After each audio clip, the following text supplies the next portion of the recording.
तो हम कन्या लगन वाले जातकों के लिए चंद्रमा की महादशा के बारे में बात कर रहे थे। इस वीडियो में देखेंगे अगर आपका कन्या लगन हो और आपके चार्ट में तीसरे भाव में चंद्रमा स्थित हो तो चंद्रमा की महादशा के दौरान आप 10 वर्ष के समय काल में क्या-क्या रिजल्ट एक्सपेक्ट कर सकते हो।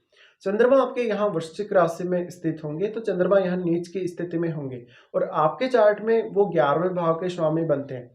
तो यहाँ चंद्रमा का आना कहीं न कहीं 11th हाउस के लिए आपके एफर्ट को बहुत ज़्यादा बढ़ा देगा। हो सकता है कि आप अपनी जो भी धन संपत्ति है, उससे संतुष्ट ना हों, अपने रिश्तों को लेकर भी काफ़ी ज़्यादा चिंता में आप रहें। यहाँ पे चंद्रमा की जो स्थिति है, मानसिक रूप से आपको सबसे ज़्यादा परेशान करेगी। आपका फिज़िकल एफर्ट और आपका मानसिक रूप से एफर्ट भी बढ़ा देगी। यहाँ चंद्रमा को किसी भी शुभ ग्रह का सपोर्ट अवश्य ही होना चाहिए। अगर किसी भी शुभ ग्रह का सपोर्ट नहीं है, तो ये आपके लिए और भी ज़्यादा प्रॉब्लमैटिक होगा।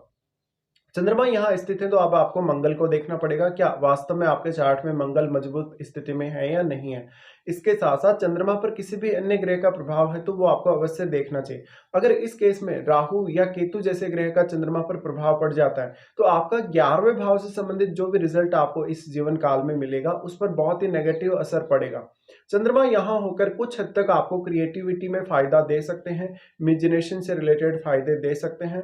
साथ साथ में यहाँ पर आपको ट्रेवलिंग के मामले में भी चंद्रमा अच्छे हैं। लेकिन चंद्रमा के केस में हम ये मानते हैं कि चंद्रमा आपको काफ़ी ज़्यादा मेंटल स्ट्रेस और एंग्जायटी देंगे आपके काम के थ्रू।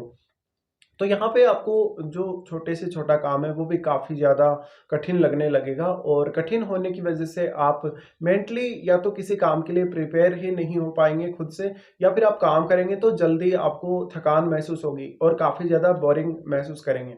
थर्ड हाउस है वो हमारी बहुत सारी एबिलिटीज़ से जुड़ा है। थर्ड हाउस हमारी बहुत सारी कलात्मक जो क्षमताएँ हैं उनसे जुड़ा है। तो हो सकता है चंद्रमा यहाँ स्थित है तो आप अपने 11th हाउस से जुड़े हुए कार्यों के लिए अपना एफर्ट अच्छे से नहीं लगा पा रहे। अगर आप कोई भी प्रकार का क्रिएटिव टैलेंट रखते हैं, किसी भी प्रकार का आप में हिडन टैलेंट है, तो कहीं न कहीं वो टैलेंट आपका सामने नहीं आ पाएगा, क्योंकि यहाँ चंद्रमा है तो प्रॉपर रूप से आप उस अपने टैलेंट पर वर्क नहीं कर सकेंगे। चंद्रमा 11th हाउस के लॉर्ड होने की वजह से 11th हाउस से जुड़े हुए जितने भी आपके मामले हैं, जैसे मान लो आपने किसी को सपोर्ट कर दिया, आपने किसी फ्रेंड को आपने पैसे दे दिए या किसी अन्य मामले में सपोर्ट कर दिया।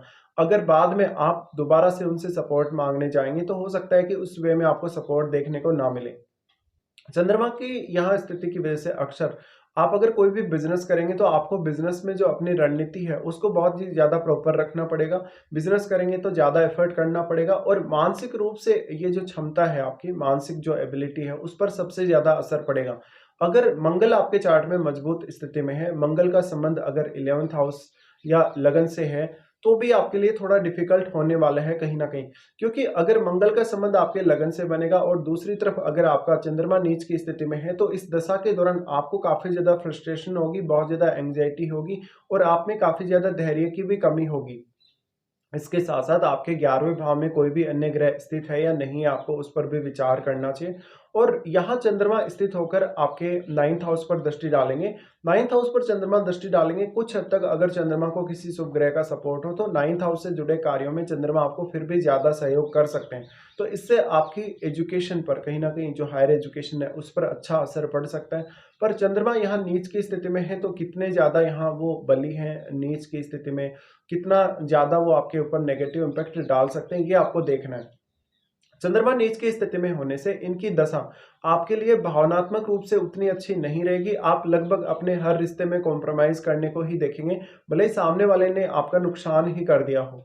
तो इस वजह से आपका लोग गलत फ़ायदा उठाएँगे, आपकी एबिलिटी या आपकी स्किल्स का भी गलत यूज़ करेंगे। इसलिए आपको ज़्यादा से ज़्यादा अवेयर रहने की ज़रूरत है इस दशा के दौरान। फिर डिपेंड ये भी करता है कि चंद्रमा पर कौन-कौन से अन्य ग्रहों का प्रभाव है। अगर चंद्रमा पर यहाँ सूर्य का प्रभाव है या मान लीजिए यहाँ मंगल का प्रभाव है, तो आप ज़्यादा एग्रेशन में होंगे हमेशा ही और आप में और ज़्यादा धैर्य की कमी होती जाएगी। चंद्रमा पर अगर बृहस्पति जैसे ग्रह का प्रभाव पड़े, अगर शुक्र जैसे ग्रह का प्रभाव पड़े, कुछ हद तक रिजल्ट आपके फ़ेवर में हो सकते हैं। लेकिन आप फिर अपने आप को मानसिक रूप से कैसे कंट्रोल में करेंगे? अपनी भावनात्मक जो कहीं न कहीं आपकी एबिलिटी है, उसको आप कैसे कंट्रोल में लाएँगे? अपनी भावनाओं को कैसे आप अपने कंट्रोल में करेंगे? ये आपको देखना पड़ेगा। तो चंद्रमा की महादशा बहुत ही ज़्यादा उतार-चढ़ाव दे सकती है आपको, मानसिक रूप से भी दे सकती है और जीवन में अन्य मामलों में भी दे सकती है। इसके साथ-साथ आपकी धन को लेकर, संपत्ति को लेकर स्थिति बहुत ज़्यादा अनसर्टेनिटी वाली होगी। चंद्रमा की ये स्थिति है तो वास्तव में आपको जहाँ भी आप ट्रैवल कर रहे हैं, ट्रैवलिंग के बारे में आपको एक प्रॉपर प्लान बनाना चाहिए। अगर आप विदेश यात्रा करने को देख रहे हैं या अपने ही कंट्री में कहीं लंबी दूरी की यात्रा करना चाहते हैं, तो यात्रा के दौरान आपको बहुत ज़्यादा थकान महसूस हो सकती है और जिस पर्टिकुलर काम के लिए आप वो ट्रैवल करना चाहते हैं, शायद उसकी वजह से आपको ज़्यादा से ज़्यादा स्ट्रेस उत्पन्न हो। आपके 9th हाउस में देखिएगा, 9th हाउस में कोई भी अन्य ग्रह स्थित है, तो वो डायरेक्टली ही चंद्रमा पर प्रभाव डालेगा और इस वजह से चंद्रमा पर और ज़्यादा पॉजिटिव या नेगेटिव दोनों ही प्रकार का इम्पैक्ट पड़ सकता है। अगर पॉजिटिव इम्पैक्ट पड़ रहा है तो 9th हाउस से जुड़े हुए जो आपके डिसीजन होंगे या 9th हाउस से जुड़े हुए आपके जो काम होंगे अच्छे होंगे, पॉजिटिव होंगे। अगर नेगेटिव इम्पैक्ट डाल रहा है आपके 9th हाउस में बैठा हुआ ग्रह चंद्रमा पर, तो आपके लिए आपके एजुकेशन, आपके मान सम्मान, कहीं न कहीं आपकी स्किल्स में भी कमी आ सकती है। कमी का नहीं बोल सकते, लेकिन यहाँ पर जो वास्तव में आपकी एबिलिटी है उसका पूर्ण रूप से इस्तेमाल ही नहीं हो पाएगा इस दशा के दौरान।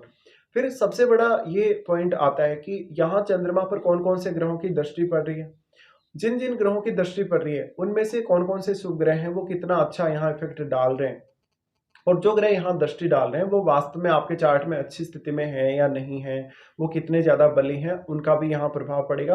और चंद्रमा के साथ जो भी ग्रह आपके 3rd हाउस में स्थित रहेगा, उसका प्रभाव तो पड़ेगा ही पड़ेगा, उसको तो आप बिल्कुल भी इग्नोर नहीं कर सकते। लेकिन देखिए, आपका जो 3rd हाउस है, वो बहुत ही इम्पोर्टेंट हाउस है। 3rd हाउस आपके खुद के एफर्ट का है, तो आपका ज़रूरी नहीं कि 11th हाउस से जुड़ा हुआ काम ही इससे प्रभावित होगा। जबकि आपका लगभग प्रत्येक काम इस प्लेसमेंट और इस महादशा में प्रभावित होगा कहीं न कहीं। तो आपको अपने ऊपर यहाँ कंट्रोल बहुत ज़्यादा चाहिए, अपनी मानसिक क्षमता, अपनी मानसिक एबिलिटी की पहचान आपको होनी चाहिए कि आप क्या कुछ कर सकते हैं। चंद्रमा की इस स्थिति की वजह से कहीं न कहीं आप मानसिक रूप से बहुत ज़्यादा उतार-चढ़ाव देखेंगे, रिश्तों में भी काफ़ी ज़्यादा फ्रस्ट्रेशन देखेंगे। तो अब चंद्रमा अगर इस प्रकार की स्थिति में है, तो आपको किसी से भी कोई बहुत बड़ी उम्मीद नहीं लगानी चाहिए और आपकी माताजी के साथ भी रिश्तों को लेकर काफ़ी सारे इश्यूज़ यहाँ आ सकते हैं। उनके साथ आपकी अंडरस्टैंडिंग में प्रॉब्लम्स हो सकती हैं। अब 3rd हाउस है वो आपके भाई-बहनों का, आपके रिलेटिव्स का या आपके पड़ोसियों का है। तो पड़ोसियों के साथ या रिश्तेदारों के साथ या इवन अपने भाई-बहनों के साथ भी आपका जो रिश्ता है, खराब-सा रहेगा। अब सबसे बड़ी बात ये आती है कि ये महादशा आपको आती कब है और क्या राहु या केतु का संबंध है चंद्रमा से? अगर राहु और केतु का संबंध चंद्रमा से है, तो आप भले ही कितने ही ज़्यादा आप में टैलेंट हो, कितनी ही ज़्यादा आप में क्षमता हो, लेकिन उसका सही-सही इस्तेमाल नहीं हो सकेगा और बहुत ही ज़्यादा आपको मेहनत करनी पड़ेगी जीवन में। मान लीजिए किसी जातक को ये महादशा लगभग 20 की एज या 15 की एज तक अगर आती है, तो हो सकता है आपको ज़्यादा स्किल देखने को मिले अपने अंदर और लेकिन आप खुद को कंसंट्रेट नहीं कर पाने की वजह से अपनी स्किल्स का सही इस्तेमाल ही नहीं कर सकेंगे। आपकी स्टडीज़ बहुत ज़्यादा प्रभावित होंगी, आपकी शुरुआती जो लर्निंग प्रोसेस है, शुरुआती जो सीखने की प्रक्रिया है, वो काफ़ी ज़्यादा प्रभावित होगी और आप में शुरुआत से ही बहुत ज़्यादा गुस्सा और ईगो प्रॉब्लम्स रहेंगी। तो यहाँ रिश्तों को लेकर भी उतना ही ज़्यादा प्रॉब्लम है और मानसिक रूप से भी यहाँ प्रॉब्लम है। चंद्रमा की महादशा मान लीजिए बहुत छोटी एज में आती है, तो ये कहीं न कहीं ज़्यादा केयर प्रदान करने के लिए दिखाती है। अपनी फैमिली से कहीं न कहीं आपको ज़्यादा अटेंशन लेनी चाहिए और यहाँ पर चंद्रमा है तो निश्चित रूप से ही आपके सबसे पहले मानसिक रूप से ही असर पड़ेगा और मानसिक रूप से असर पड़ेगा तो कहीं न कहीं आपको यहाँ देखना पड़ेगा आप चंद्रमा को किस प्रकार से देखते हैं। आपके चार्ट में चंद्रमा की वास्तविक स्थिति कैसी है? वो कितने ज़्यादा यहाँ बली हैं नीच के होकर। तो यहाँ आपको जो इनका डिस्पोजिटर है मंगल उसको भी देखना पड़ेगा और आप कितना ज़्यादा अपने मन को स्ट्रॉन्ग रख सकते हैं, कितना ज़्यादा खुद पर मानसिक रूप से और भावनात्मक रूप से कंट्रोल कर सकते हैं, ये आपको सोचना है। चंद्रमा की महादशा मान लो किसी को 25 की एज से लेकर अगर 35 की एज तक अगर आती है, तो ये करियर में बहुत बड़ा रोल प्ले करेगी, लेकिन करियर के लिए आपको एफर्ट बहुत ज़्यादा करने पड़ेंगे, मानसिक रूप से भी और शारीरिक रूप से भी। इसके साथ-साथ ऐसा चंद्रमा आपको बहुत ज़्यादा बिज़ी रख सकता है, ट्रैवलिंग बहुत ज़्यादा दे सकता है। तो चंद्रमा की महादशा में आपको खुद को ज़्यादा से ज़्यादा फ़ोकस्ड रखना पड़ेगा और कंसंट्रेशन पावर जो आपकी होगी, वो भी इस दशा में बहुत ज़्यादा इम्पोर्टेंस रखेगी। चंद्रमा की महादशा मान लो किसी को बहुत लेट एज में आती है, जैसे कि 45 की एज में या 50 की एज में, तो चंद्रमा की इस दशा के दौरान आप ज़्यादातर अपने रिश्तों को प्रोटेक्शन देंगे हमेशा ही और खुद भले ही आप कितने ही ज़्यादा परेशानी में हैं, कितने ही ज़्यादा मेंटली अनस्टेबल हैं, लेकिन आपके लिए अपनी फैमिली, अपने पारिवारिक रिश्ते वो ज़्यादा इंपॉर्टेंट होंगे। आपको घूमने-फिरने का बहुत ज़्यादा शौक रहेगा और कहीं न कहीं आपका जो क्रिएटिव टैलेंट है, आपकी जो इमेजिनेशन है, उसका भी आप थोड़ा ठीक से उपयोग कर सकते हैं। क्योंकि आप लगभग अपने जीवन से बहुत ज़्यादा सैटिस्फाई रहते हैं, बहुत लेट एज में जाके आपको इतनी चीज़ों की रिक्वायरमेंट भी नहीं होती। तो यहाँ जस्ट आप ये कोशिश करिएगा कि अपेक्षाएँ कम से कम रखें। भले ही अपने रिश्तों से, भले ही अपने परिवार से किसी भी प्रकार की कोई बड़ी अपेक्षा ना रखें, तो आप इस दशा को अच्छे से बिता सकते हैं।